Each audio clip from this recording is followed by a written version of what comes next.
എല്ലാവരും ചോറൊക്കെ ഉണ്ടോ? ഇതുകൊണ്ട് ഞാനൊരു മുളക് കറി വെച്ച് കാണിക്കാമേ. ഈ ഒറ്റ കറി മതി നമുക്ക് ഒരു പ്ലേറ്റ് ചോറിനാനായിട്ട്. വേറെ ഒറ്റൊരു കറിയും വേണ്ട. വളരെ സിമ്പിളായിട്ട് വളരെ ഈസി തയ്യാറാക്കാൻ പറ്റുന്നൊരു കറിയാണ്. എന്ന് വെച്ചാൽ കുറച്ച് നമ്മുടെ വീട്ടിൽ തന്നെ നിൽക്കുന്ന ഒരു തരം പാൽമുളക് ഉണ്ടായിരുന്നു ഇവിടെ. ആ പാൽമുളകും ഇത് മുളക് ഏതായാലും കുഴപ്പമില്ല, ഞാൻ ഇവിടെ ഉള്ളത് മുളക് എടുത്തെന്ന് മാത്രമേ ഉള്ളൂ.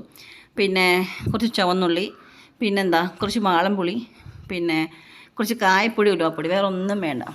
ആദ്യം ചീനിച്ചട്ടി വെച്ച് നന്നായിട്ട് ചൂടാക്കി കഴിയുമ്പോഴത്തേക്ക് കടുക് ഇട്ട് കൊടുത്ത് കടുക് വറക്കുക. അതിനകത്തോട്ട് നമുക്ക് കടുകും ഉലുവ ഇട്ടതിന് ശേഷം ഈ ഉലുവ ഇടുന്നത് കറിക്കൊരു മണത്തിനും ടേസ്റ്റിനും വേണ്ടിയിട്ടാണ്. എല്ലാവരും നിർബന്ധമില്ല, ഉലുവപ്പൊടി ഇട്ടാലും മതി.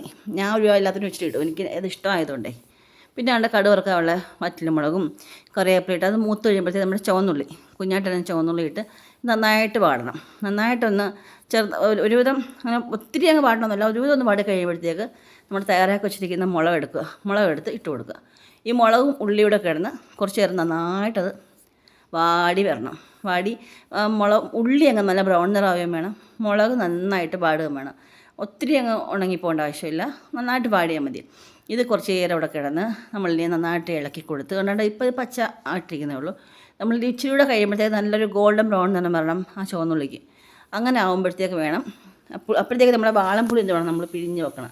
പിഴിഞ്ഞ് വെച്ചിട്ട് ഈ നന്നായിട്ടങ്ങ് ബ്രൗൺ നിറമായിട്ടുള്ള ആയി കഴിയുമ്പോഴത്തേക്ക് വേണം നമ്മൾ ഒഴിച്ച് കൊടുക്കാം പുളിവെള്ളം ഒഴിച്ച് കൊടുത്തതിന് ശേഷം ഒരല്പം കായപ്പൊടിയും ഒരു ശകലം ഉലുവാപ്പൊടി ഇട്ട് കൊടുത്തിട്ട് തിളച്ച് കഴിഞ്ഞാൽ നമുക്ക് ഈ കറി വാങ്ങാം. വളരെ ഈസിയായിട്ട് തയ്യാറാക്കാവുന്ന വളരെ ടേസ്റ്റിയാണ്. നിങ്ങൾ ട്രൈ ചെയ്ത് നോക്കണം എല്ലാവരും. വളരെ ഈസിയായി വീട്ടിൽ തന്നെ നിൽക്കുന്ന മുളകോ അല്ലെങ്കിൽ നമ്മൾ കടയിൽ നിന്ന് നിൽക്കുന്ന പച്ചമുളകാണെങ്കിലും മതി, വെച്ചിട്ട് ഉണ്ടാക്കാൻ പറ്റുന്ന കറിയാണ്. എളുപ്പം തയ്യാറാക്കാം. അപ്പോൾ ഒരു ഗസ്റ്റൊക്കെ വന്നു കഴിഞ്ഞാൽ നമുക്കൊരു സ്പെഷ്യൽ ഒരു ഐറ്റം വേണമെന്ന് തോന്നിക്കഴിഞ്ഞാൽ ഇത് ഉണ്ടാക്കി കൊടുക്കാം കേട്ടോ. ധൈര്യമായിട്ട് ഞാൻ ഗ്യാരണ്ടിയാണ്. എല്ലാവരും ഉണ്ടാക്കിയിട്ട് അഭിപ്രായം പറയണേ. ഇഷ്ടപ്പെടുവാണെങ്കിൽ ഇതൊന്ന് ലൈക്ക് ചെയ്യണേ, ഷെയർ ചെയ്യണേ, സബ്സ്ക്രൈബ് ചെയ്യണേ. വളരെ ഈസി ആയിട്ടുള്ള വളരെ ടേസ്റ്റി ആയിട്ടുള്ളൊരു കറിയാണിത്. ആരും ഇത് മിസ്സാക്കല്ലേ, എല്ലാവരും കാണണേ, അഭിപ്രായം പറയണേ. നോക്കിക്കേ എന്ത് ഈസിയാണ്. അല്പം ഒരു മുളകും പുളിയും കുറച്ച് കായവും ഉലുവാപ്പൊടി പിന്നെ കടുക് വറുക്കുക, വേറെ ഒന്നും വേണ്ട. 5 മിനിറ്റ് തയ്യാറാക്കാം, ഈസി.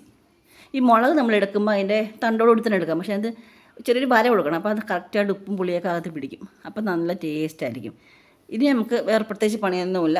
ഇത് വാങ്ങി തണുത്ത് കഴിയുമ്പോൾ ഉപയോഗിക്കാം, ചൂടോടെ ഉപയോഗിക്കാം. ഇരുന്നാലും കുറച്ച് ദിവസത്തേക്ക് ഇടാതിരിക്കും കേട്ടോ. പുറത്ത് തന്നെ വെച്ചിരുന്നാലും മതി, ചീത്തയാകത്തില്ല. കുറച്ച് ദിവസത്തേക്ക് പുറത്ത് തന്നെ വെച്ചിരിക്കാം. പിന്നെ കുറച്ച് ദിവസം കഴിയും വേണമെങ്കിൽ പിടിച്ച് വെച്ചാൽ മതി. നമ്മളിത് വെച്ചേക്കത്തില്ല, കാരണം അത്ര ടേസ്റ്റ് ഈ കറി. നമ്മൾ എല്ലാ ദിവസവും എടുത്ത് തീർക്കും. നല്ല ടേസ്റ്റുള്ളൊരു കറിയാണ്. എല്ലാവരും ട്രൈ ചെയ്യണേ, അഭിപ്രായം പറയണേ, മറക്കല്ലേ. എന്നാൽ പിന്നെ എല്ലാവരും ചോറൊക്കെ ഉണ്ടോ? ടാറ്റാ. നമ്മുടെ കറി ഇതാ റെഡി.